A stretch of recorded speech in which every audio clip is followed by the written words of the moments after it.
Today I'm going to discuss strategic choice, a major decision while formulating any strategy.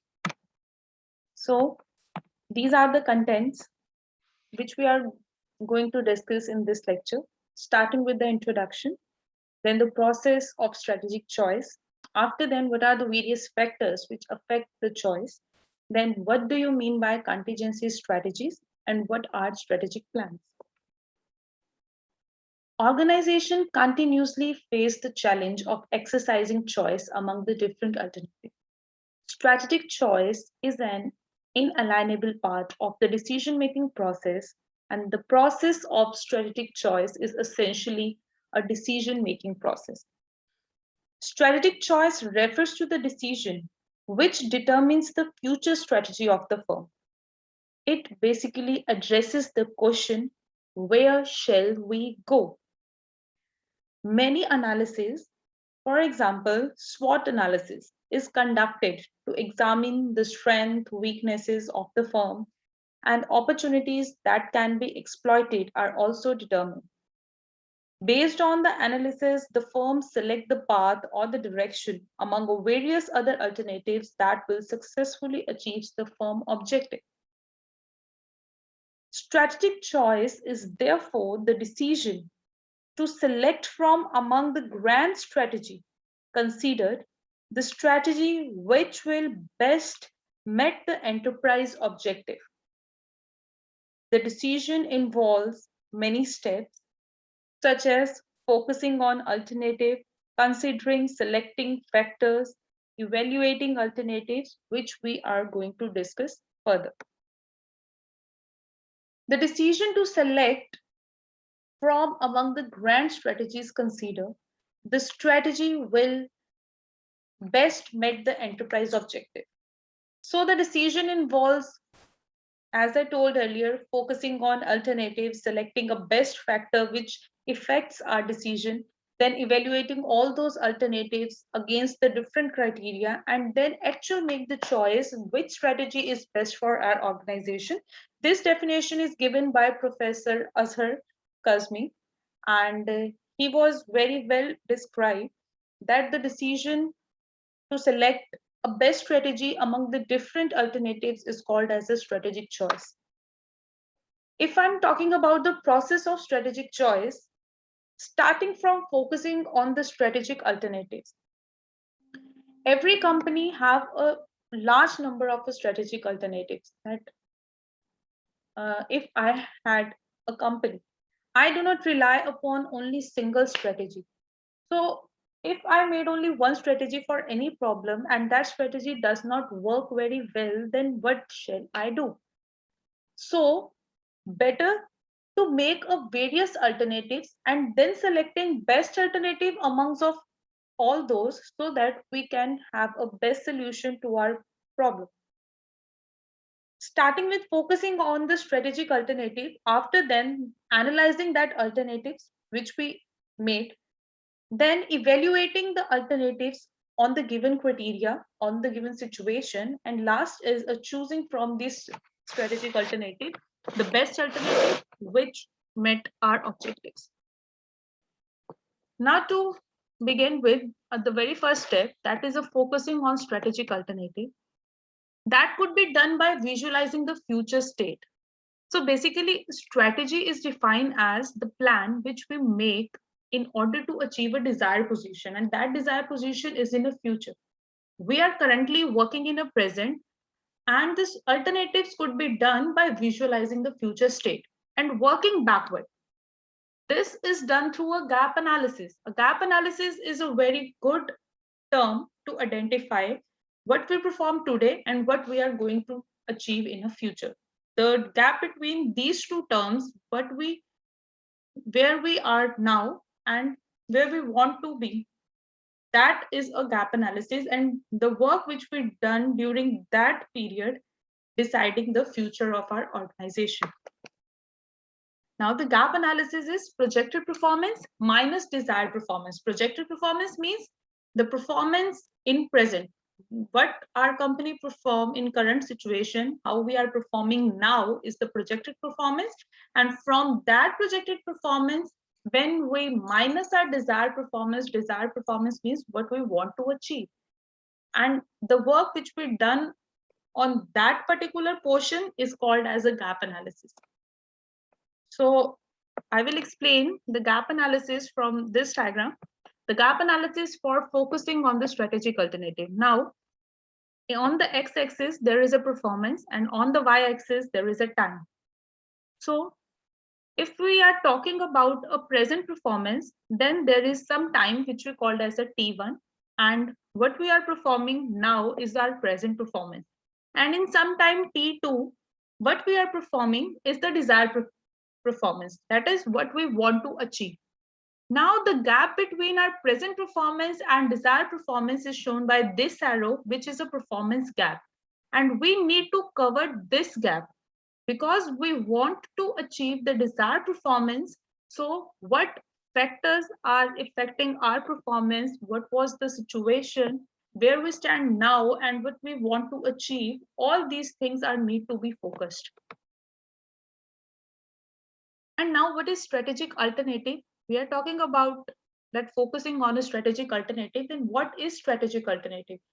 Look, we have a different levels on which our strategy work. That might be a corporate level, that is a business level, and that may be at a functional level. So we need strategy at every level of our business. So starting at a corporate level, we have a different types of strategies, such as expansion strategy, stability strategy, our retrenchment strategy, and the combination strategy. So talking about expansion strategy, if we consider a gap analysis in expansion strategy, then in which situation our expansion strategy is best. So if the performance gap is large due to expected environmental opportunity, means there is a gap between desired performance and present performance due to environmental opportunity, then in that situation, expansion strategy would be seen to be a very good or very effective alternative to achieve our objective. So where we use expansion strategy, where our gap is due to environmental opportunities. In that situation, expansion strategy is a feasible alternative. Stability strategy. Stability strategy is used when performance gap is narrow. Performance gap is narrow. If we look at this diagram, there is some performance in time 1, T1, that is our present performance, and in time 2, that is also what we want to achieve is the desired performance. Now the performance gap is very narrow. It is not very large. If the performance gap is very huge, in that case, expansion strategy is required. In this diagram, the performance gap is very huge. So we prefer to use the expansion strategy here. But in case of stability strategy, the performance gap is very narrow. When there is a narrow performance gap, then the stability strategy would be seen to be a feasible alternative. After then, if we're talking about the retrenchment strategies, if the performance gap is large due to a past and expected bad performance, then retrenchment strategy would be seen to be a feasible alternative. What that means that if there is a gap due to past bad performance, our organization faced some losses or some situation in which we does not perform very well, and due to that situation, the performance gap arises. Then in that situation, the retrenchment strategy is very feasible. The retrenchment basically means layoff. We need to shut that unit or we need to stop manufacturing of that unit.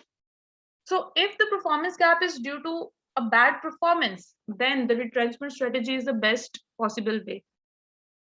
Then is combination strategy. In the complex scenario where the multiple reason for the performance gap is there, then the combination strategy would be very good alternative. Means sometimes there is a situation when there is a multiple reasons due to which there is a gap between a present performance and the desired performance. And when that type of situation occurs, when the performance is due to the number of reasons, then at that time, it would be feasible to use a combination strategy.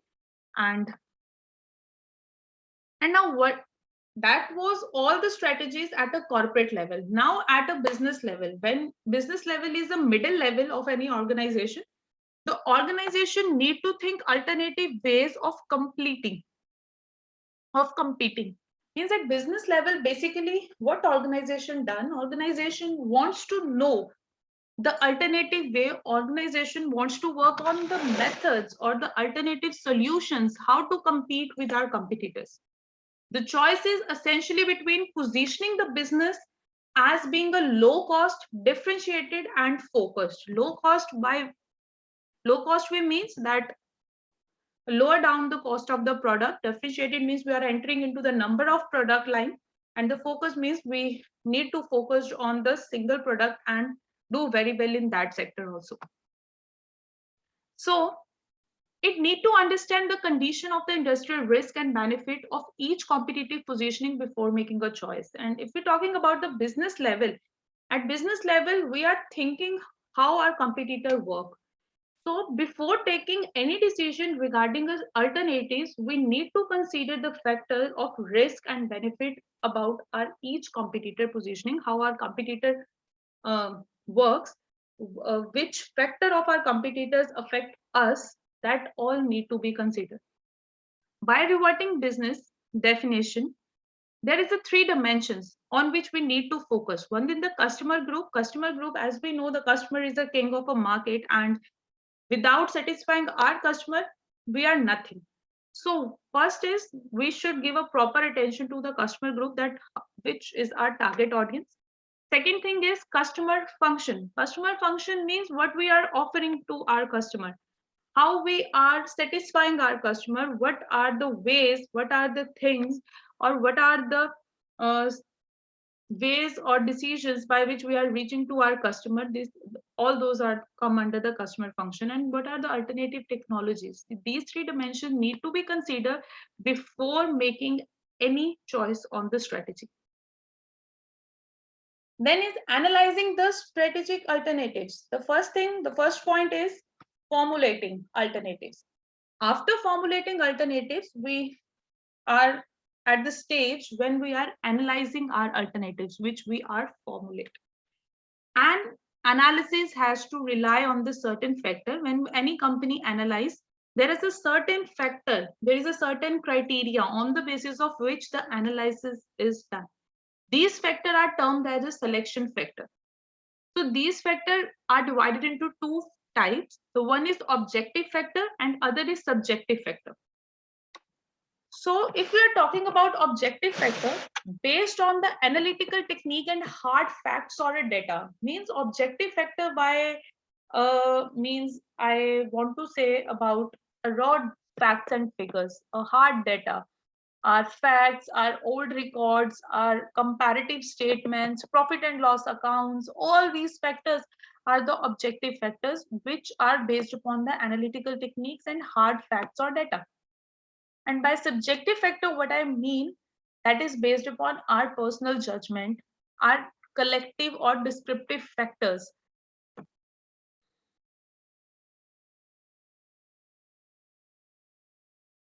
Next is evaluating the strategic alternatives.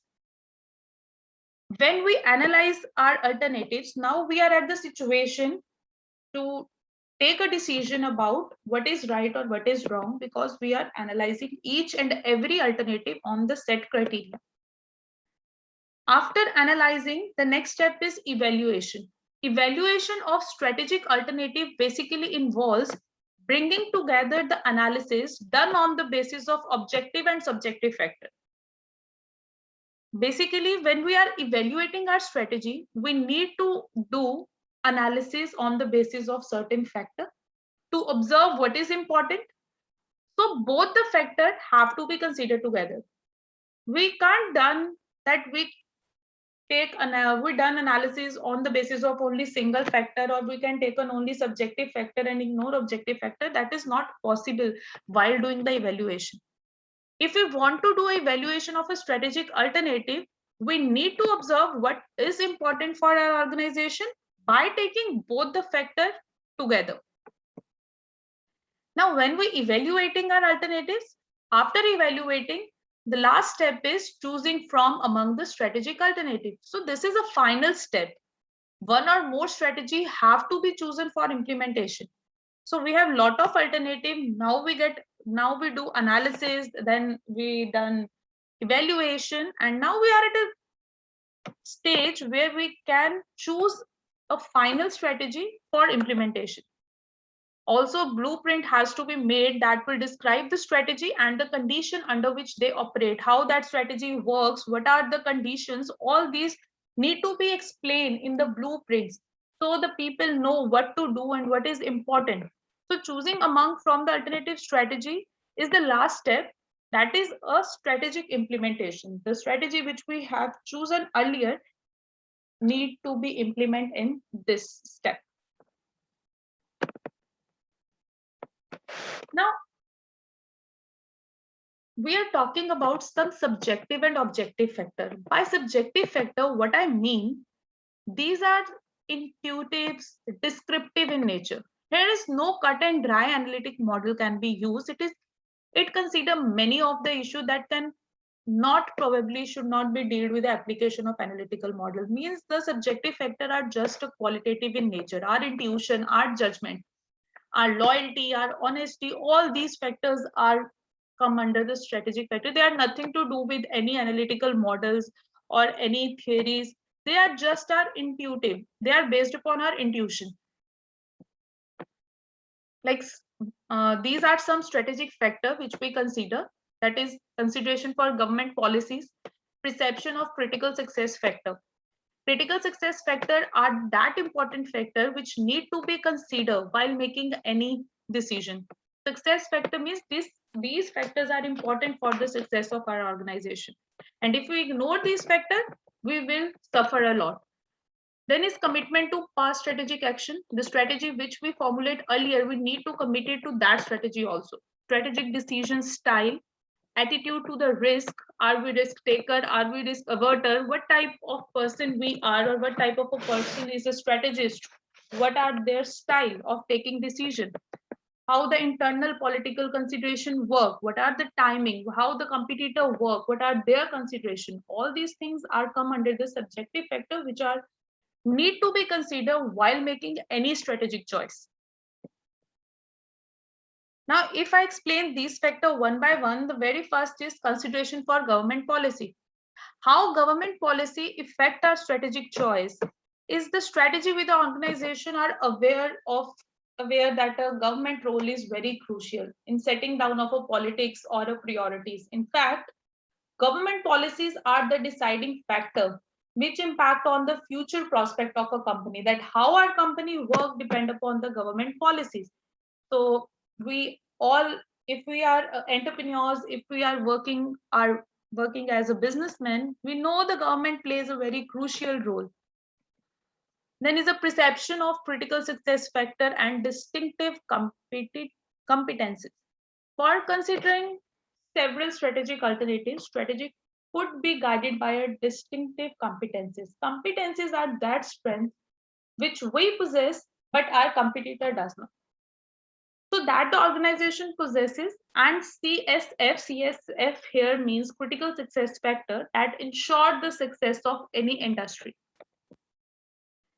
Then it is important to commit with a past strategic action because they show that they are moving in an incremental factor. By this strategy are more likely to start from where the organization is and work up in the way that has been adopted by it to reach where it was. So past strategies action is important to analyze where we were and where we are now and where we want to reach in future. So we need to commit it with a past strategic action also. Then strategic decision style and attitude of a risk, how the person sees the risk, whether he sees the risk as an opportunity or he want to avoid or avert the risk. What was the person's style that also affect the choice. Then is the internal political consideration. When the strategic formulation is viewed as a political process, the strategic are viewed as a coalition of interest. The dominant CEO is able to affect the strategic choice diversely. Internal political consideration means if a person was very benevolent or autocratic, then in that case, that also affect our choice of decision or choice of strategy. So how our internal process going on, how the working condition or the situation within the organization is, that also affect the choice of strategies. Then is the timing and competitor consideration. When to exercise the strategic choice, when a particular strategic choice is to be made, for what time period is the strategic choice to be made, and what are the competitor reaction on that choice, that is also very important. Now, if I'm talking about what is strategic plan, strategic plan is also called as a group plan, perspective plan, or corporate plan. In the layman language, it is a document basically which provide information regarding different elements of strategic management and the manner in which organization and the manager possesses to put a strategy into action. Basic steps in strategic planning: getting ready. An organization that determines it is indeed ready to begin a strategic plan have to be performed 5 tasks. First, identify specific issue or the choice that planning process should address. Then clarify the roles, that who does what in the process. Then create a planning committee for all management. Then develop organization profile, that how the work should be done. Then identifying the information that must be collected to help in taking a sound decisions. So these are the things which the organization need to do to get itself ready for setting up of a plan. Then second thing is articulating mission and vision. So basically mission and vision include purpose, what is the business activities, and what are the values, what are the principles, what are the beliefs that guide the organization member as they pursue the organization purpose. So it is like an introductory paragraph. A mission statement must communicate the essence of the organization to the reader. Whenever any reader read the mission statement, he immediately know that what is the motto of our organization. So basically it defines the purpose, it defines the main method which we use to achieve that purpose, and what are our principles, what are our beliefs, how we do our work. All these are given in our mission and vision. Then third step is assessing the situation. Once an organization has committed to why it exists and what it does, it must take a clear-eyed look at the current situation. Current situation means that how we are working at present, at at what position we are now. The part of strategic planning, thinking, and the management is an awareness of resources and an eye to a future environment, so that an organization can successfully respond to change in environment. So assessing the situation is very important. That is because if we are not aware about our current situation, we are not able to plan about the future situation, future position, sorry. Situation assessment means obtaining a current information about the organization. The current information means knowing its strength, weakness, what are the performance information, what are the opportunities, what are the strengths. That will highlight the critical issue that the organization faces, and that is the strategic plan must address.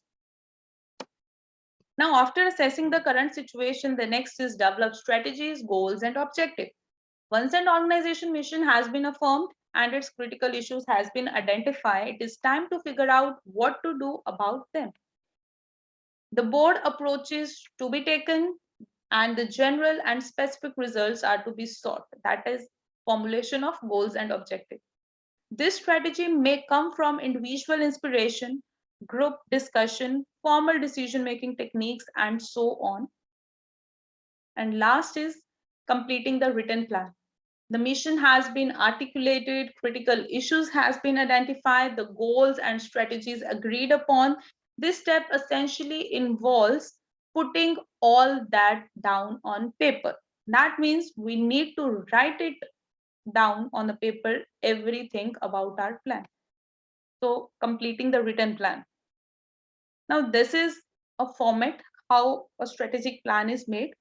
First, we are begin with introduction. In introduction, there is a background and the organization profile. After introduction, there is a mission statement. In mission statement, we need to address the three things: what is the vision, what is the mission, and what are the values. Then assessing the situation. When we are assessing our present situation, we need to review a past performance. Our SWOT analysis is done in this situation. Critical issues can be identified. Then is strategic goals and objective. Approaches are to be taken, that is, strategies are formulated. General and specific results, what are the goals and objective, are to be addressed in this step. And last is implementation of strategy.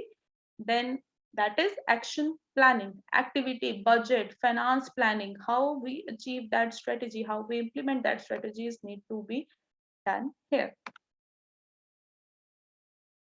Hope you like this lecture. Thanks for patience and listening this lecture. Have a good day.